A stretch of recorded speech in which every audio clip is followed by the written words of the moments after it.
नमस्कार, मेरा नाम काशीनाथ मलाकार है और आपका स्वागत करता हूं आपके अपने ही चैनल काशी सर ऑफिशियल में। और आज का मोटिवेशनल स्पीच ये है कि अगर आप लाइफ में ज़िंदगी में सफल होना चाहते हैं, चाहे किसी भी क्षेत्र में, अच्छे कामों में, अच्छे क्षेत्र में, तो अच्छे फील्ड में अगर आप सक्सेस होना चाहते हैं तो आपको 3 चीज़ को त्यागना होगा: नींद, नशा और नारी। इन 3 चीज़ों से आपको दूर रहना होगा। किससे किससे?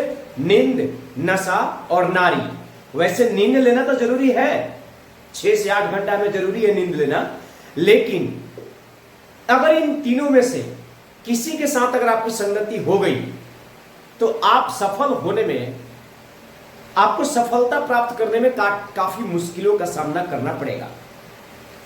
यानी कहने का मतलब है कि नींद, ज्यादा सोना भी सही नहीं है, नशा तो बिल्कुल नहीं होना चाहिए, और नारी, इन तीनों लोगों से इसने किया यारी और वो हमेशा जिंदगी भर रहा लाचारी, उसकी जिंदगी हमेशा लाचारी नहीं कटेगी। तो इसलिए अगर आप सफल होना चाहते हैं तो इन 3 लोगों से दूर रहें: नींद, नशा और नारी। इसी के साथ शुरुआत करते हैं और आज का टॉपिक है बंगाल का गवर्नर जनरल, भारत का गवर्नर जनरल, बंगाल का गवर्नर जनरल और भारत का गवर्नर जनरल, और इसी में वायसराय भी पढ़ने। ये देखिए, कहानी शुरुआत होती है, इस कहानी की शुरुआत है 1600 ईस्वी की बात है। 1600 ईस्वी में ईस्ट इंडिया कंपनी की स्थापना होती है। अंग्रेजों ने ईस्ट इंडिया कंपनी की स्थापना की है 1600 ईस्वी में। होता क्या है मैं आपको बता दूं, उस समय दिल्ली पे जहांगीर का शासन था। ईस्ट इंडिया कंपनी ने जब व्यापार करने के उद्देश्य से, ये आक्रमण करने नहीं आए थे, ये व्यापार करने की दृष्टि से, व्यापार के उद्देश्य से भारत में आए थे। और जब ये भारत में आए तो वहां पे दिल्ली में जहांगीर का शासन था। किसका शासन था? तो जहांगीर का। तो जहांगीर से इन्होंने अनुमति मांगी। क्या मांगा इन्होंने? तो अनुमति मांगी, और जहांगीर ने अनुमति दे दिया। और तब से इन लोगों ने भारत में व्यापार करना शुरू कर दिया, अंग्रेजों ने। उसके बाद 1757 में इन्होंने बंगाल पर आक्रमण कर दिया, और इसको हम प्लासी के युद्ध के नाम से जानते हैं। जिसको हम किसके नाम से जानते हैं? प्लासी के युद्ध के नाम से जानते हैं। 23 जून की बात है। एक क्वेश्चन पूछा जाता है कि प्लासी का युद्ध कब हुआ था? तो 23 जून 1757 को हुआ था। और ये किसके बीच हुआ था? तो आपको याद रखते हैं, रॉबर्ट क्लाइव और सिराजुद्दौला, इसके बीच में हुआ था। और ये जब युद्ध लड़ा गया, प्लासी के जब युद्ध हुआ, तो ये इसको लीड कौन कर रहा था? तो रॉबर्ट क्लाइव कर रहा था। जो इसका हेड था, इस युद्ध का हेड कौन था? रॉबर्ट क्लाइव था। तो रॉबर्ट क्लाइव हेड बना, तो ब्रिटिश सरकार ने क्या किया? ब्रिटिश सरकार ने इसको बंगाल का गवर्नर बना दिया। क्या कर दिया? ध्यान रखिएगा, बंगाल का प्रथम गवर्नर बना दिया। उस समय गवर्नर जो था ना, ये ऊंची पोस्ट होती थी गवर्नर। तो जब बंगाल पर विजय प्राप्त हो गई, ये लोग जीत गए, सिराजुद्दौला से जीत गए ये लोग। और क्यों जीत गए? पता है क्यों जीत गए? क्योंकि सिराजुद्दौला के पास 50,000 की सेना थी। कितनी सेना थी? 50,000 की सेना थी। और अंग्रेज की कितने पास थी? 3,000। अब बताइए, जहां पर 50,000 की सेना है और 3,000 लोग कैसे जीत जाएंगे? वही बात है, फूट डालो मत, सॉरी, घर की लंका भेदी जाए। तो वही बात है, उसी के सैनिक ने, सिराजुद्दौला के सैनिक में ही मिर्जाफर था। मिर्जाफर ने क्या कर दिया? जाकर के सब गद्दारी कर दिया। और इसके बाद 50,000 सैनिक होने के बावजूद भी हार गया सिराजुद्दौला। और कौन जीत गए? ब्रिटिश कंपनी वाले, यानी कि जीत गए, इस युद्ध को जीत लिया। और क्या हुआ फिर? तो जब ये लोग जीत गए तो रॉबर्ट क्लाइव को क्या बना दिया गया? गवर्नर बना दिया गया। कहां का? बंगाल का। तो प्रथम गवर्नर बना दिया गया रॉबर्ट क्लाइव को। और ये 2 बार बना था। कितनी बार? 2 बार बंगाल का गवर्नर बना था। कब कब? एक बार बना था 1758 से 1760 में, यहां पर लिखा भी होगा कहीं, देखिए बंगाल का गवर्नर बना था रॉबर्ट क्लाइव 1757 से 1767 में इसका मतलब कार्यकाल हुआ। और प्रथम कार्यकाल कब हुआ? प्रथम कार्यकाल हुआ 1758 से 1760 ईस्वी तक प्रथम कार्यकाल हुआ। एक बच्चे ने पूछ रहा था मेरे से, एक बच्चे ने पूछा मेरे से, आप ही लोगों में से किसी ने पूछा कि सर जी ये तो बता दीजिए बंगाल का प्रथम गवर्नर कौन था? तो मैंने उसको बता दिया, गलत आंसर बताया जानबूझ, सच्चाई उसे जाननी थी और मेरे को जानकारी करनी थी कि इसको कितना जानकारी है कि कितने लोगों ने कितनी बार ये काम किया, कितने मतलब इसका कितना बार पोस्टिंग हुआ गवर्नर के पद पे। 2 बार हुआ था, शायद उनको जानकारी थी या नहीं मुझे नहीं पता। तो बंगाल का 2 बार शासन किया इन्होंने, गवर्नर बना। प्रथम कार्यकाल क्या था? 1758। प्रथम काल क्या था? 1758 और उसके बाद 1760 तक प्रथम कार्यकाल। उसके बाद दूसरा कार्यकाल कब हुआ इनका? 1765 से 1767। तो 2 बार ये बंगाल के गवर्नर बने। अगर आपसे एग्जाम में पूछा जाए कि कितनी बार गवर्नर बने बंगाल के, रॉबर्ट क्लाइव बंगाल के गवर्नर कितनी बार बने? 2 बार, 1758 से 60 तक, 1765 से 67 तक।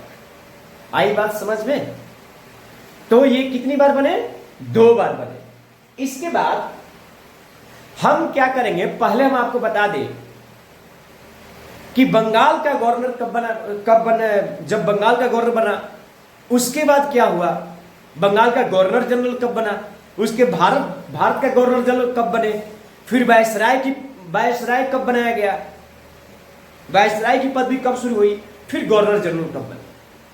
देखिए 1757 से लेकर के 1772 में बंगाल का गवर्नर बने, गवर्नर का कार्यकाल रहा 1757 से लेकर के 1772 ईस्वी तक बंगाल का गवर्नर।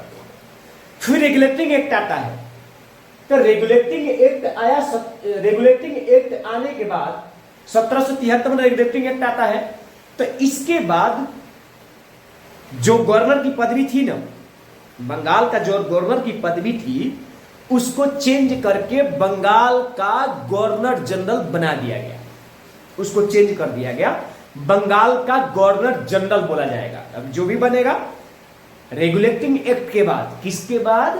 तो रेगुलेटिंग एक्ट के बाद अब जो भी कुछ बनेगा तो गवर्नर की पदवी को खत्म करके गवर्नर जनरल की पदवी को अपनाया गया। कब? तो रेगुलेटिंग एक्ट के बाद। और ये रेगुलेटिंग एक्ट कब आया था? तो 1773 में आया था। और इसी रेगुलेटिंग एक्ट के बाद बंगाल का जो गवर्नर था उसको बंगाल का गवर्नर जनरल के रूप में जाने जाने लगा। देखिए यहां पर लिखा है 1773 से 1732 में बंगाल का गवर्नर जनरल। किसके बाद? रेगुलेटिंग एक्ट के बाद। इसके बाद 1833 से अब ये चार्टर एक्ट आ गया। तो जब चार्टर एक्ट आया 1833 से 1857 ईस्वी में, 1833 से 1857 ईस्वी में भारत का गवर्नर जनरल हो गया। इसी पदवी को क्या कर दिया गया? खत्म कर दिया गया। और फिर चार्टर एक्ट आया। तो चार्टर एक्ट जब आया 1833 में, तो 1833 से लेकर के 1857 में भारत का गवर्नर जनरल। फिर 1858 में ईस्वी से लेकर 1946 में वायसराय की पदवी शुरू हो गई। किसकी पदवी शुरू हो गई? फिर से वायसराय की, मतलब कि वायसराय फिर से नहीं, वायसराय की पदवी शुरू हो गई। 1947 से लेकर के 1950 तक गवर्नर जनरल की पदवी शुरू हो गई। तो देख लीजिए फिर से 1757 से 1772 तक बंगाल का गवर्नर जनरल, बंगाल का गवर्नर।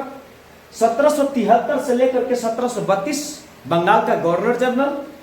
1833 से लेकर के 1857 भारत का गवर्नर जनरल।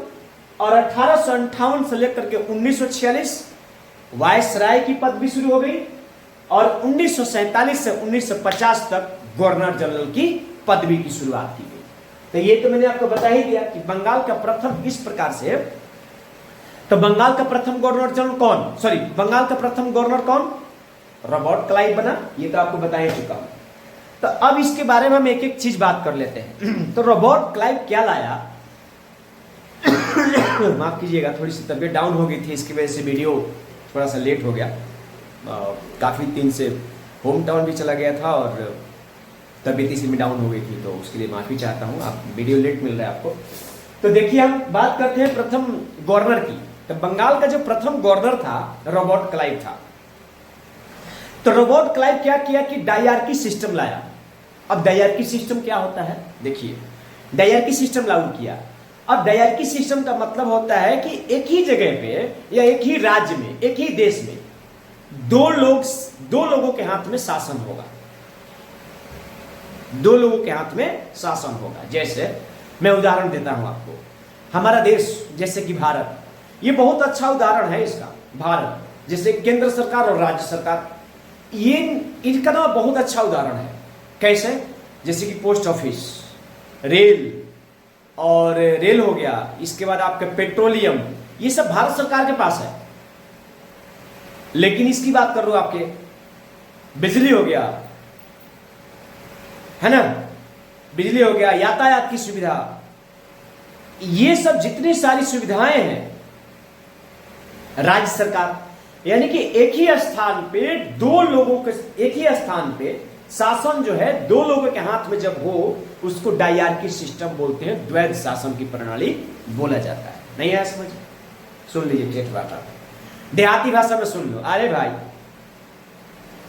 मान लिया जाए कि आपका घर है और उस घर में दो लोग मालिक हैं। एक ही घर में कितने मालिक, तो दो मालिक हो गए, तो उसकी सरकार सही से चलेगी क्या, नहीं ना। तो दोनों का मत अलग अलग मिलेगा ना, फिर वो कहेगा कि भैया ये ऐसे नहीं होगा, ऐसे होगा, ऐसे नहीं होगा, ऐसे होगा, वगैरह वगैरह। तो इस प्रकार से एक ही राज्य में या एक ही देश में, एक ही राज्य में, एक ही स्थान पे दो लोगों का शासन चल रहा है। कुछ का किस मत है, किसी का कुछ मत है। तो इस प्रकार से द्वैध शासन लेकर के आया था कौन, रॉबर्ट क्लाइव लेकर के आया था। कौन आया था, रॉबर्ट क्लाइव, जो कि बंगाल का प्रथम गवर्नर था। आगे चले, चलिए देखिए उसके बाद कौन आता है, रॉबर्ट क्लाइव आते हैं, द्वैध शासन प्रणाली लेकर के आते हैं। और इसके बाद ना और भी गवर्नर बने। कौन कौन, देखिए कौन कौन बने, वेरेल्स बने और कार्टियर बने। दो इसके बाद एक इसके बाद बने वारेन हेस्टिंग। तो इन दोनों तो इंपॉर्टेंट नहीं है, वेरेल्स और कार्टियर दोनों इंपॉर्टेंट नहीं है, लेकिन वारेन हेस्टिंग बहुत ज्यादा इंपॉर्टेंट है इससे, क्योंकि इससे यहां से भर भर के क्वेश्चन पूछे जाते हैं। जैसे देखिए वारेन हेस्टिंग का कार्य क्या था, 1774 से 1785। वारेन हेस्टिंग का कार्यकाल था 1774 से 1785 ईस्वी। और इन्होंने क्या किया, इन्हीं के कार्यकाल में रेगुलेटिंग एक्ट आया था। शुरू में बताया था ना आपको कि रेगुलेटिंग एक्ट आया था, और जब से रेगुलेटिंग एक्ट आया तो बंगाल का गवर्नर से क्या हो गया, बंगाल का गवर्नर जनरल हो गया था। तो 1773 में रेगुलेटिंग एक्ट लेकर आए थे कौन, वारेन हेस्टिंग। और बंगाल के देखिए रेगुलेटिंग एक्ट आया था, और जिसमें कि मैंने पहले बता चुका हूं कि बंगाल के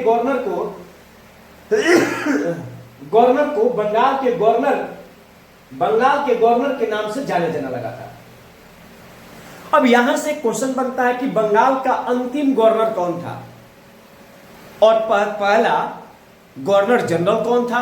यह क्वेश्चन बनता है कि बंगाल का अंतिम गवर्नर कौन था, वारेन हेस्टिंग था। कौन था, वारेन हेस्टिंग था। ट्रिक बताऊं, व से बंगाल, व से वारेन, ठीक है।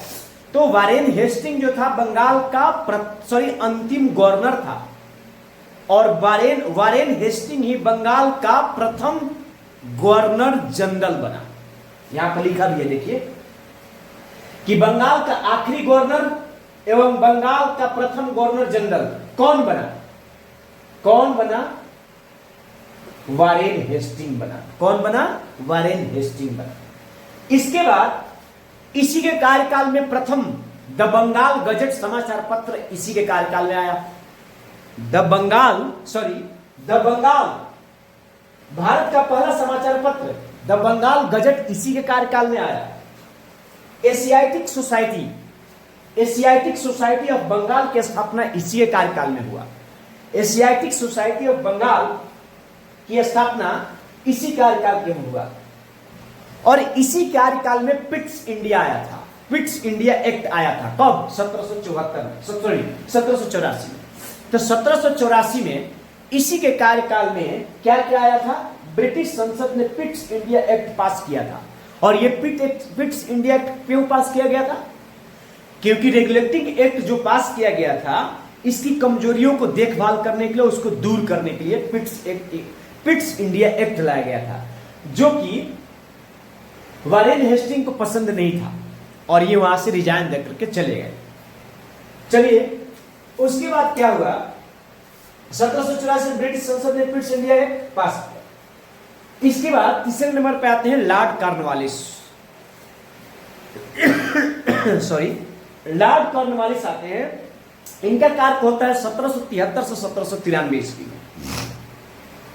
लॉर्ड कॉर्नवालिस आते हैं। बंगाल का गवर्नर जनरल कौन बनते हैं? लॉर्ड कॉर्नवालिस बनते हैं। 1773 से 1793 इनका कार्यकाल होता है। देखिए क्या करते हैं, इनको सिविल सेवा और पुलिस सेवा का जनक कहा जाता है। इन्होंने कई प्रांतों में, बहुत सारे प्रांतों में पुलिस व्यवस्था, पुलिस थाने की स्थापना किया और इन्होंने अपने से ही कितने पुलिसकर्मियों की नियुक्ति भी किया।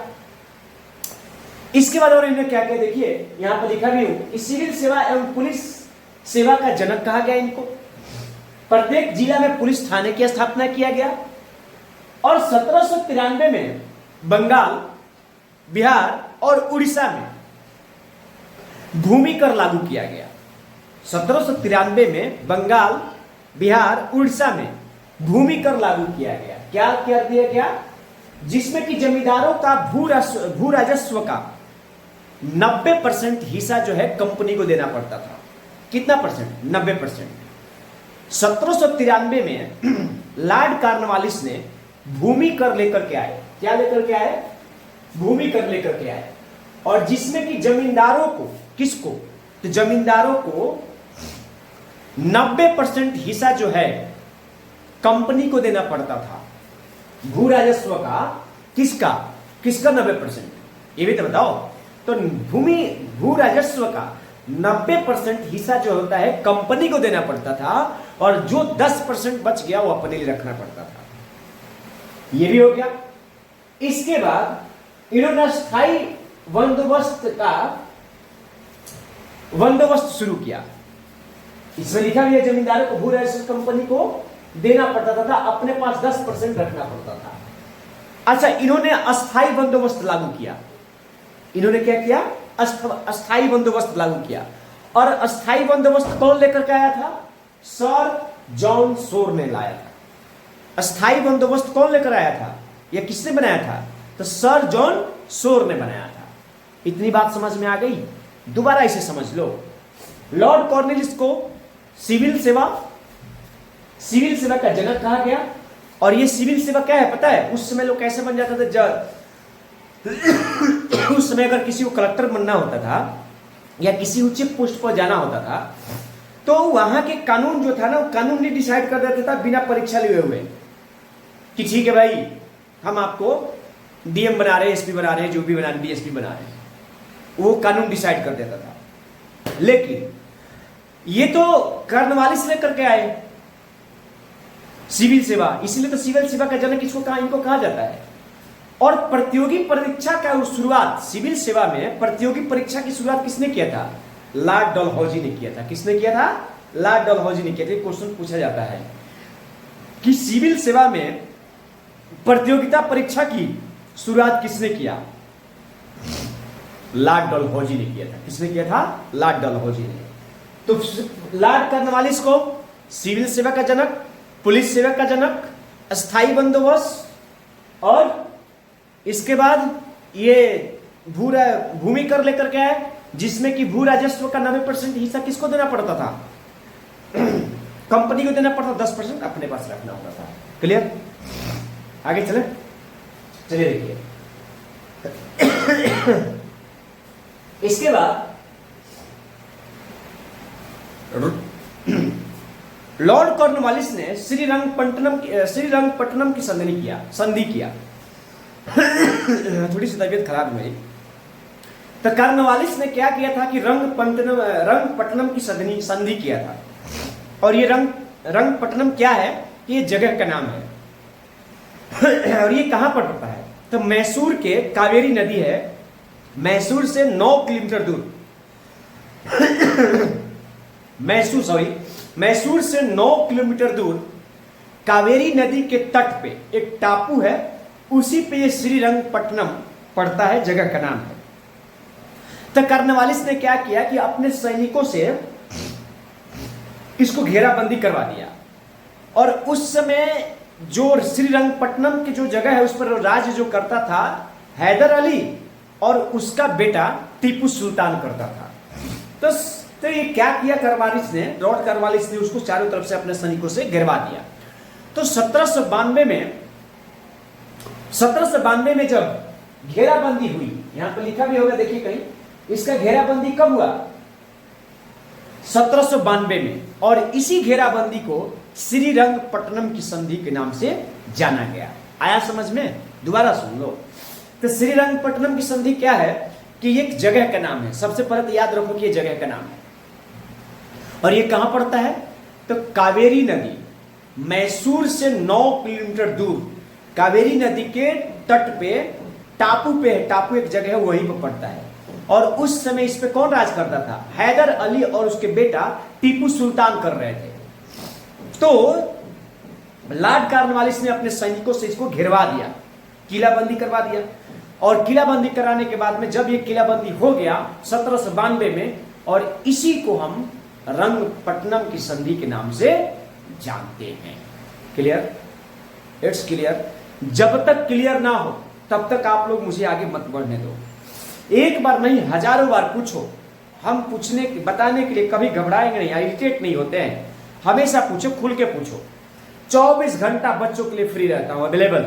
12 बजे रात में सोया हूं, कॉल कर लो, बता दूंगा उठ के। आई बात समझ में जी? आगे बढ़े, चलिए देखिए। इसके बाद आते हैं सर जॉन सोर। 93 से 98, 1793 से 98 का कार्यकाल होता है। कार्यकाल भी आता है, याद रखना। सर जॉन सोर नाम से ही याद सुन लो। इसके बाद आते हैं सर जॉन सोर। खारदा का युद्ध हुआ, इन्हीं के कार्यकाल में क्या हुआ? खारदा का युद्ध हुआ। और किसके बीच? मराठा और निजाम के बीच हुआ था खारदा का युद्ध। सर जॉन सोर की कार्यकाल 93 से 98, 1793 से 98। और क्या हुआ इनके कार्यकाल में? तो खारदा का युद्ध हुआ था मराठा और निजामों के बीच में। इसके बाद उसके बाद कौन आते हैं? बंगाल का गवर्नर जनरल लॉर्ड वेलेस्ली आते हैं। तो लॉर्ड वेलेस्ली को बंगाल के शेर के नाम से जाना गया। और इनका कार्यकाल क्या हुआ? 98 से 1805।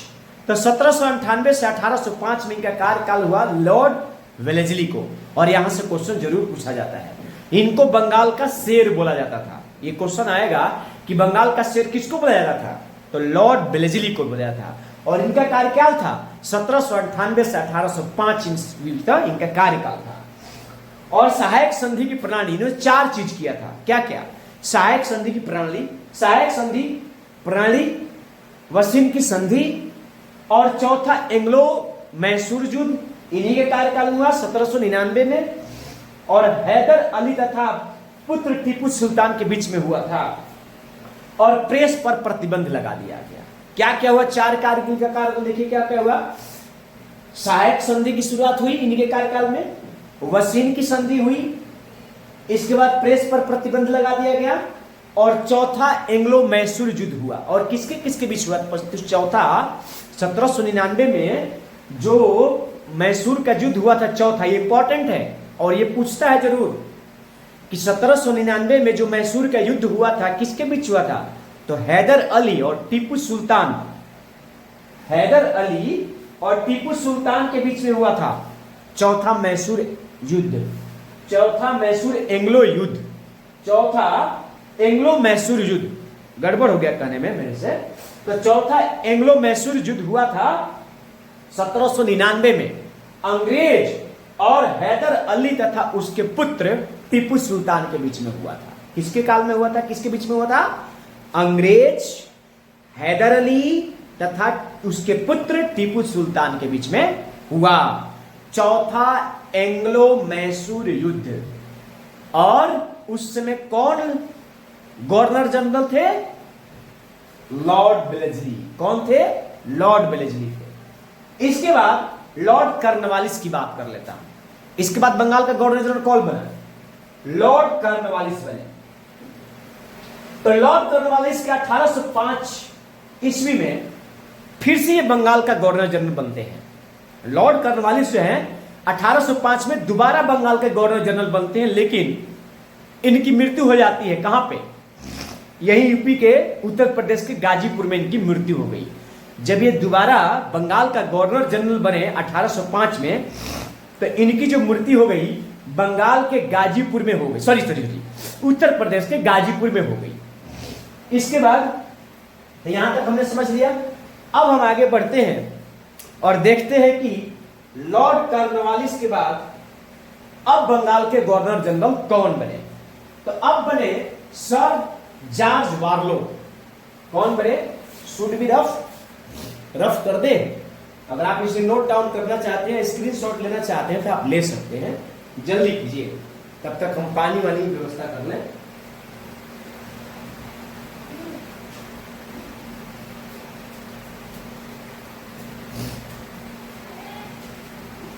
चलिए, उम्मीद करता हूं कि आप स्क्रीनशॉट जरूर ले लिए होंगे। Should be rough. अब हम आगे जो पढ़ेंगे तो लॉर्ड कॉर्नवालिस जब 1805 में दोबारा बंगाल गवर्नर जनरल बनते हैं और इनकी मृत्यु हो जाती है, और ये उत्तर प्रदेश के गाजीपुर में इनकी मृत्यु हो गई थी। उसके बाद कौन बनते हैं बंगाल के गवर्नर जनरल? अब उसकी बात करते हैं तो सर जॉर्ज वार्लो बनते हैं। सर जॉर्ज वार्लो बनते हैं। सर जॉर्ज वार्लो बनते हैं। सर जॉर्ज वार्लो बनते हैं। इनका भी कार्यकाल हम अच्छे से डिस्कस करेंगे। सर जॉर्ज वार्लो बनते हैं और इनका 1805 से 1807।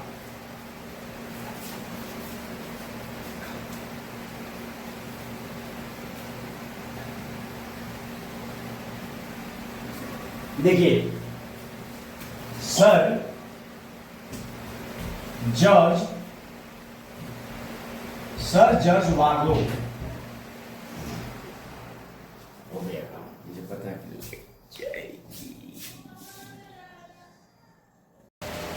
तो उसके बाद हम बात करते हैं सर जॉन वार्लो की। तो सर जॉन वार्लो के कार्यकाल था 1805 से 1805 ईस्वी 1805 ईस्वी से 1807 इसका कार्यकाल था तब। तो ये बंगाल का नेक्स्ट गवर्नर जनरल कौन बना? सर जॉर्ज वार्लो बने। और इनका कार्यकाल क्या था? 1805 से लेकर 1807 ईस्वी। और देखिए इनके कार्यकाल में क्या हुआ? बेलौर का सिपाही विद्रोह हुआ। इनके कार्यकाल में क्या हुआ?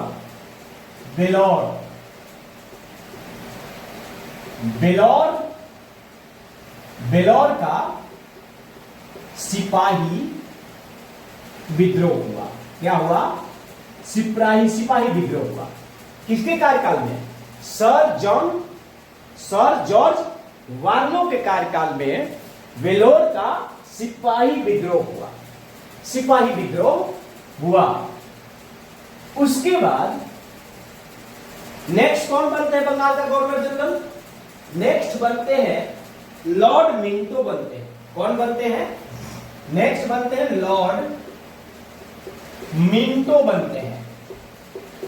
बंगाल का नेक्स्ट गवर्नर जनरल कौन बने? लॉर्ड मिंटो बनते हैं। और इनका कार्यकाल क्या था? 1807 से लेकर 1807 ईस्वी से 1813 ईस्वी इनका कार्यकाल था। और इनके कार्यकाल में क्या क्या हुआ? अमृतसर की संधि हुई। इनके कार्यकाल में हुआ अमृतसर की संधि हुई, संधि हुई। इसके बाद नेक्स्ट बंगाल के गवर्नर जनरल कौन बने? लॉर्ड हेस्टिंग बने। नेक्स्ट कौन बने? लॉर्ड हेस्टिंग बने बंगाल के गवर्नर जनरल। और इनका कार्यकाल क्या था? इनका 1813 से 1823, 13 ईस्वी से 1823 ईस्वी तक इनका कार्यकाल क्या हुआ? देखिए ये लोग बहुत इंपॉर्टेंट हैं, ये वाले बड़े इंपॉर्टेंट हैं, यहां से क्वेश्चन पूछे जाते हैं आपसे। देखिए क्या क्या हुआ इनके कार्यकाल में। रैयतवाड़ी की व्यवस्था की शुरुआत किया इन्होंने। इन्हीं कार्यकाल में रैयतवाड़ी की शुरुआत हुई। रैयतवाड़ी की शुरुआत हुई। अच्छा रैयतवाड़ी क्या है? देखिए रैयतवाड़ी क्या है। रैयतवाड़ी में क्या होता था कि किसान को डायरेक्ट कर जो होता था वो सरकार को देना पड़ता था, यानी कि उसमें बिचौलिया खत्म हो गया था। जो उसमें बिचौलिया था वो खत्म कर दिया गया था। तो रैयतवाड़ी किसके कार्यकाल में आया?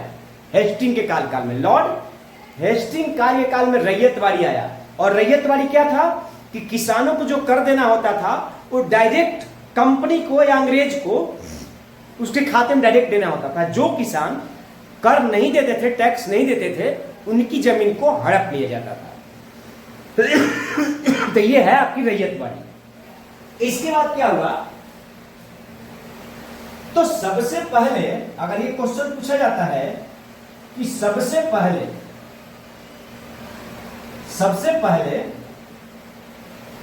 रैयतवाड़ी मद्रास में लागू किया गया था।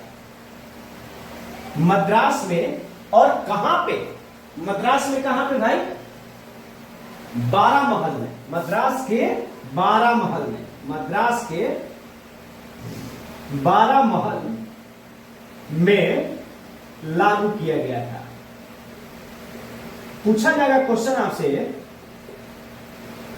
लागू किया गया था। अगर आपसे क्वेश्चन पूछा जाता है कि सबसे पहले रैयतवाड़ी कहां लागू किया गया था, तो मद्रास के 12 महल में लागू किया गया था। और किसके कार्यकाल में लागू किया था? तो लॉर्ड हेस्टिंग के कार्यकाल में लागू किया गया था। इसके बाद क्या हुआ? अब इसको देखिए, ध्यान से देखिए। लॉर्ड हेस्टिंग का कार्यकाल 1813 से 1823। क्या क्या हुआ इनके कार्यकाल में? रैयतवाड़ी की व्यवस्था की शुरुआत की गई। सबसे पहले रैयतवाड़ी कहां लगा? मद्रास के 12 महल में लगा। इसके बाद नेक्स्ट गवर्नर जनरल की बात करते हैं। तो नेक्स्ट गवर्नर जनरल कौन आते हैं? Lord William Bentinck. नेक्स्ट में कौन आते हैं? लॉर्ड विलियम बेंटिक आते हैं। Lord William Bentinck.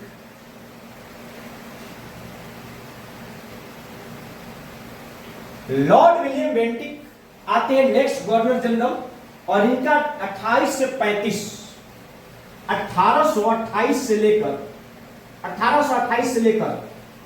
1835 इनका कार्यकाल होता है। और ध्यान रख लेना, ये बहुत इंपॉर्टेंट है। ये लॉर्ड विलियम बेंटिक जो आते हैं बहुत इंपॉर्टेंट है। और ये वायसराय भी थे, ध्यान रखिएगा। इनके कार्यकाल में क्या हुआ?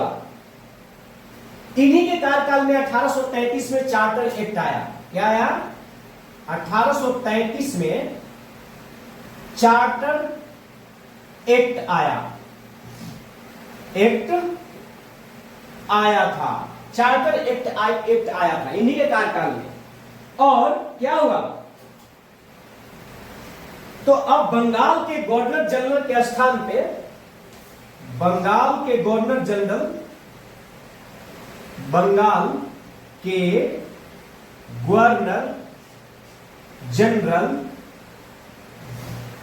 के स्थान पर भारत का गवर्नर जनरल, भारत का ऊपर बताया नहीं था आपको, गवर्नर जनरल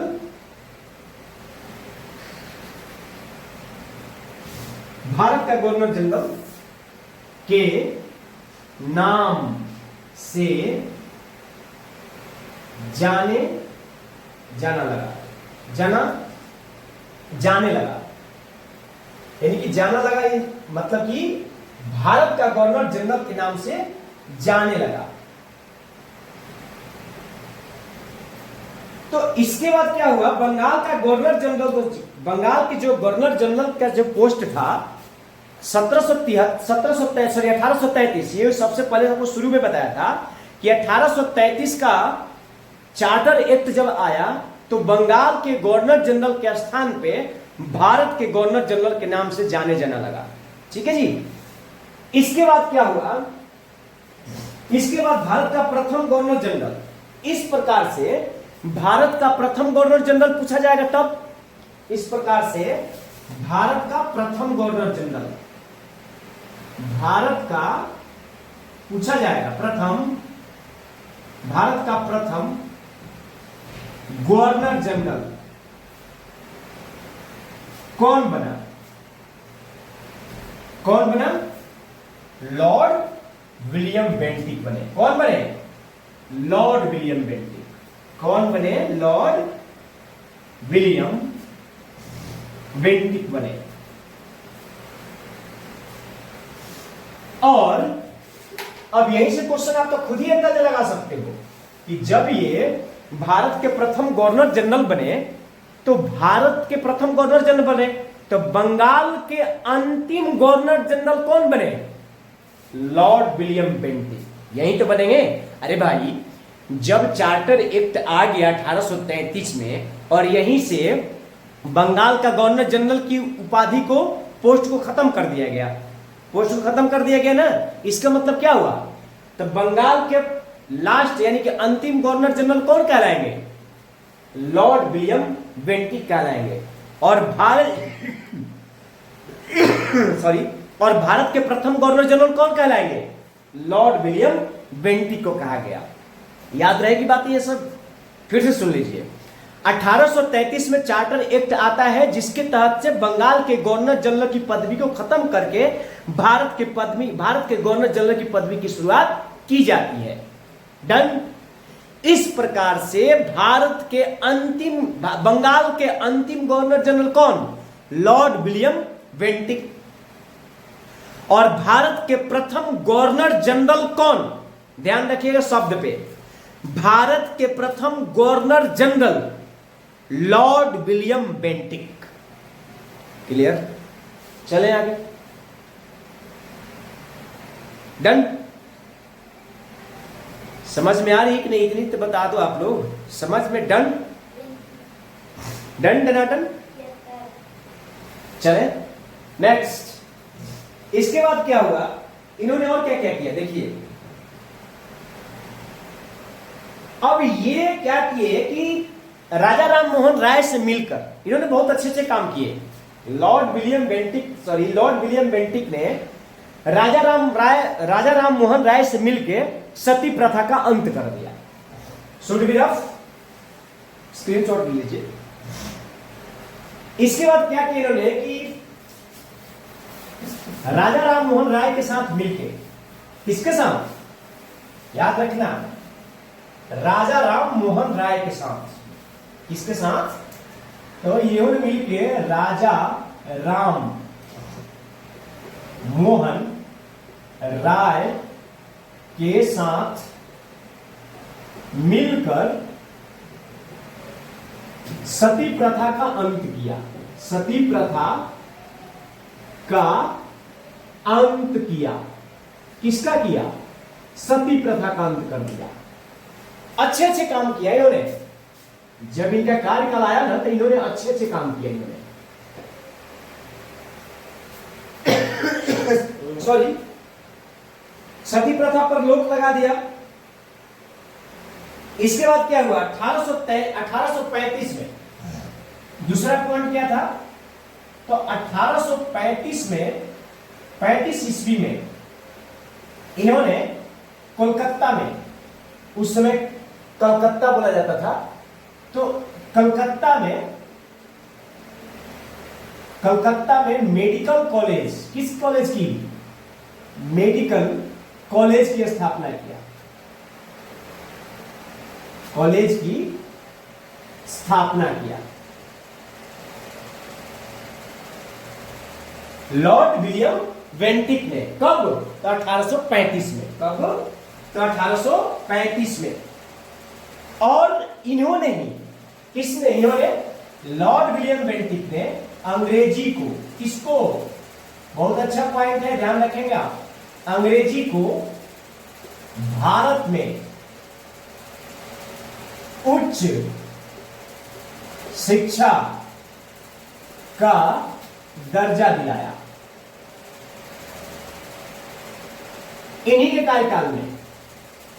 तो लॉर्ड विलियम बेंटिक के कार्यकाल में ही भारत में अंग्रेजी को उच्च शिक्षा का दर्जा मिला। तो देखिए हमने क्या क्या पढ़ा इनके कार्यकाल में। सबसे पहले लॉर्ड विलियम बेंटिक के कार्यकाल में हमने क्या पढ़ा? 1828 से इनका कार्यकाल, 1828 से 1835 में इनका कार्यकाल रहा। इसके बाद 1833 में चार्टर एक्ट आता है, जिसके तहत बंगाल का गवर्नर जनरल को चेंज करके क्या बनाया जाता है? भारत का गवर्नर जनरल। तो अंतिम बंगाल का governor general Lord William Bentinck को बनाया जाता है। और भारत का प्रथम गवर्नर जनरल कौन बनते हैं? लॉर्ड विलियम बेंटिक बनते हैं। राजा राम मोहन राय के साथ मिलकर क्या करते हैं? सती प्रथा पर रोक लगा दिया गया। और इसके बाद 1835 में कोलकाता में मेडिकल कॉलेज की स्थापना किया गया था। और इसके बाद अंग्रेजी को भारत में उच्च शिक्षा का दर्जा दिलाया गया। किसके कार्यकाल में? लॉर्ड विलियम बेंटिक के कार्यकाल में। अब देखिए उसके बाद कौन आते हैं? लॉर्ड विलियम बेंटिक के बाद आते हैं चार्ल्स मेटकॉफ। अब आते हैं आपके, ये should be rough, Charles Metcalfe आते हैं। तो आगे बढ़ेंगे चार्ल्स मेटकॉफ के बारे में।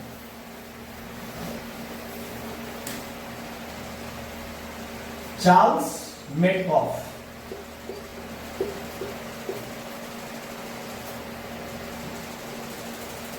Charles Metcalfe.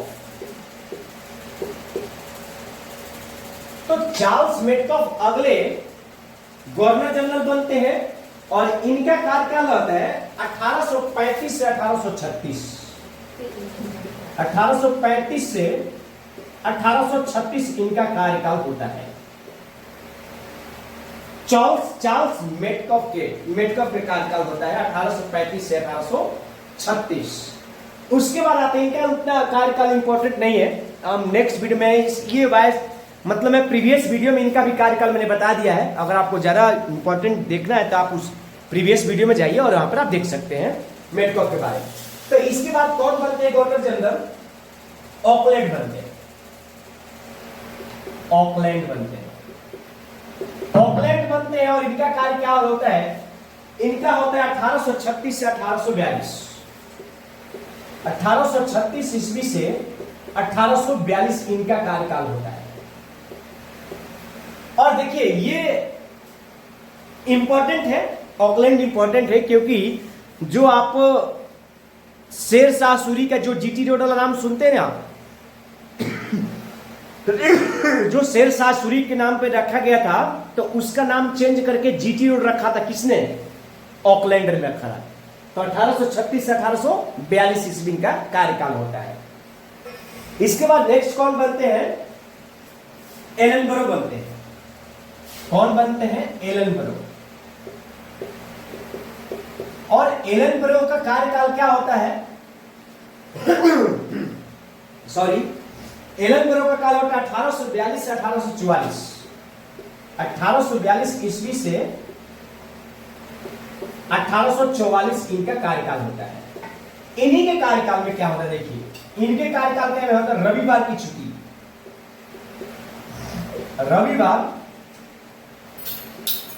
रविवार की छुट्टी इन्हीं के कार्यकाल में। और एलनबरो के कार्यकाल में ही और क्या हुआ? दास प्रथा का अंत हुआ। दास प्रथा का अंत हुआ एलनबरो के कार्यकाल में। इसके बाद नेक्स्ट कौन आते हैं? हॉर्डिंग आते हैं। नेक्स्ट आते हैं लॉर्ड हॉर्डिंग। ये जितने सारे हैं वायसराय भी हैं। तो लॉर्ड हॉर्डिंग का कार्यकाल क्या होता है? 1844 से 1848। 1844 ईस्वी से 1848 ईस्वी तक हॉर्डिंग का कार्यकाल होता है। ये इंपॉर्टेंट मैंने पिछली वीडियो में बना रखा है लॉर्ड हॉर्डिंग के बारे में। पहला सिख युद्ध हुआ था इनके कार्यकाल में, प्रथम सिख युद्ध हुआ था। प्रथम सिख युद्ध हुआ था। प्रथम सिख युद्ध हुआ था। प्रथम सिख युद्ध हुआ था इन्हीं के कार्यकाल में, लॉर्ड हॉर्डिंग के कार्यकाल में प्रथम सिख युद्ध हुआ था। और उसके बाद आते हैं लॉर्ड डलहौजी। इसके बाद आते हैं लॉर्ड डलहौजी। ये बहुत इंपॉर्टेंट है, यहां से क्वेश्चन जरूर पूछा जाता है। और इनका कार्यकाल होता है 1848 से ईस्वी से लेकर 1854 तक इसका इनका कार्यकाल होता है। 54 होता है ना? नहीं 54 नहीं होना चाहिए, यहां पे 56 होना चाहिए मेरे हिसाब से। 56 1856 इनका कार्यकाल होता है, 56 तक। और इन्हीं के कार्यकाल में 1853 में मुंबई से ठाणे, यानी उस समय बंबई बोला जाता था, बंबई से ठाणे के बीच में, ठाणे के बीच प्रथम रेल चली। प्रथम रेल चली थी। और इसके बाद इन्हीं के कार्यकाल में आपको शुरू में बताया था ना कि प्रतियोगी परीक्षा जो सिविल यानी कि जो सिविल परीक्षाएं होती थी उसमें सिविल परीक्षा में सिविल सेवा का जनक लॉर्ड कार्नवालिस से बताया था। और तो सिविल सेवा में जो चयनित होते हैं बड़े बड़े पोस्ट पे, उसमें प्रतियोगी परीक्षा का शुरुआत किसने किया था? लॉर्ड डलहौजी ने किया था। तो सिविल सेवा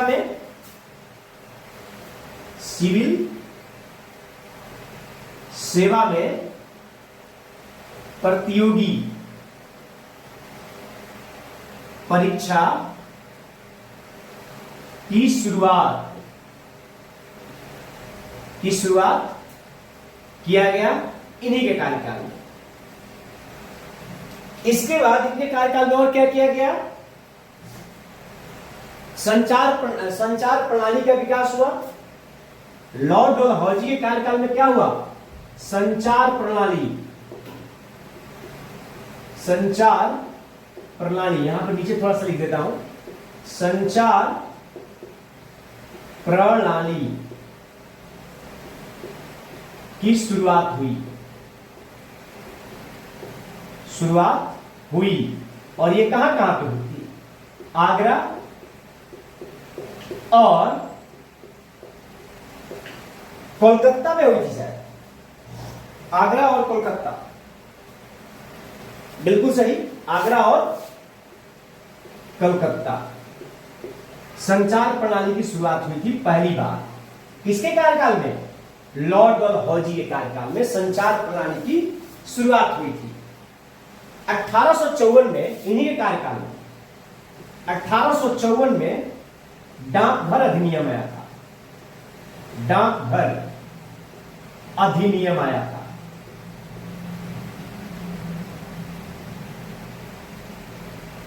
लॉर्ड डलहौजी के कार्यकाल में।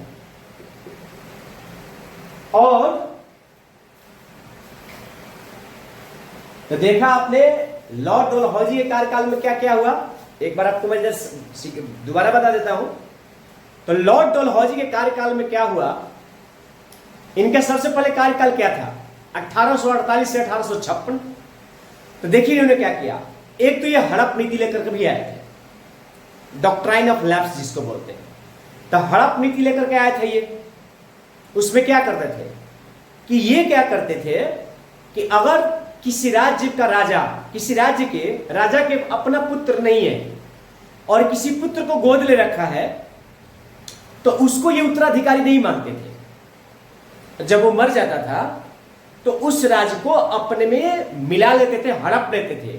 जिसको हम हड़प नीति के जानते हैं, हड़प नीति के नाम से जानते हैं, और हड़प नीति के नाम से जानते हैं। और पहला राज्य कौन था हड़पने वाला, राज्य में विलय होने वाला पहला राज्य कौन था? सतारा था। कौन था? सतारा था।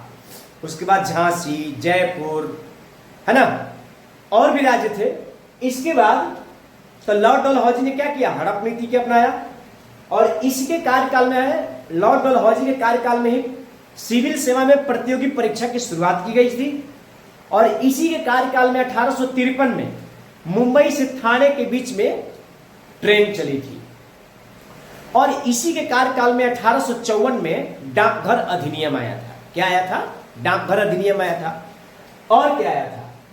और इसी के कार्यकाल में संचार प्रणाली आया था। और सबसे पहले कहां पर लागू हुआ था संचार प्रणाली? कोलकाता और आगरा में। तो ये रही आज की हमारी वीडियो, यानी कि आज हमने किस किस पे बात किया? बंगाल के गवर्नर जनरल, भारत के गवर्नर जनरल, वायसराय और गवर्नर जनरल। तो मैं उम्मीद करता हूं कि ये वीडियो आपको जरूर समझ में आई होगी। आप इसे जरूर शेयर करें, इस वीडियो को लाइक करें, सब्सक्राइब करना ना भूलें। आपके एक सब्सक्राइब से मेरा मनोबल बढ़ता है, लाइक से मनोबल बढ़ता है। और आप मुझे कमेंट बॉक्स में जरूर बताएं कि अगले किस टॉपिक पर आपको वीडियो चाहिए। इसी के साथ यहीं पर इस टॉपिक का समाप्त करता हूं। तब तक के लिए आप खूब मन लगा करके पढ़ते रहें, मुस्कुराते रहिए। Thank you.